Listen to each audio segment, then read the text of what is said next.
कहता था आप मेरी बहन हो तीनों, पता नहीं भाई। घर वालों के सामने बहन बोलता था।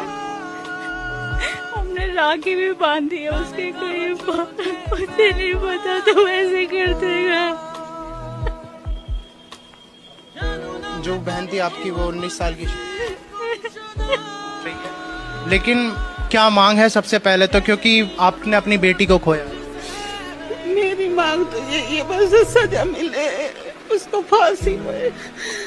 मेरी लड़की चली गई भले भलाई, बस मैं यही चाहती हूँ कि उसे फांसी होए। ये ना कोई फर्स्ट केस था ना कोई ये लास्ट केस था इस टाइप का, और जो मैं बोलने जा रहा हूँ उससे हो सकता है कि एग्री ना करो, पर ये मुझे बोलना चाहिए, मतलब मुझे बोलना पड़ेगा। मैं ये बोलना चाहता हूँ कि ऐसे केसेस में मुझे जो लड़की है या फिर जो उनके पेरेंट्स हैं, जो उनकी फैमिली, उसके लिए 0% सिंपैथी है। ऐसा इसलिए क्योंकि ये सब हो ही रहा है आपकी वजह से।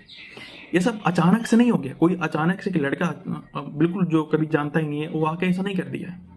उस लड़के को आपने परमिशन दी अपने घर में घुसने की, और तब जाके एट द एंड चीज़ें हुआ है।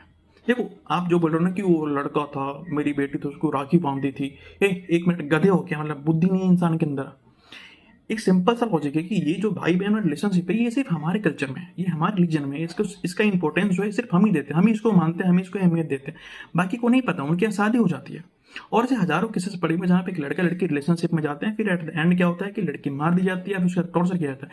इसके बावजूद भी अगर आप इतने ओपन माइंडेड हो चुके हो कि आप किसी को अलाउ कर दे अपने घर में आने के लिए, अपनी बेटी से राखी बंधवाने के लिए, तो देखो एक चीज़ का ना, हर चीज़ का एक आउटकम होता है।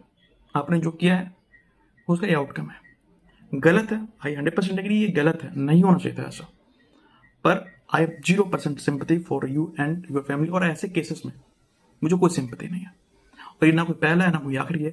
जब तक पेरेंट्स अपने बच्चों को नहीं समझाएंगे, अपनी सोच नहीं बदलेंगे, ये चीज़ें नहीं रुकने वाली है।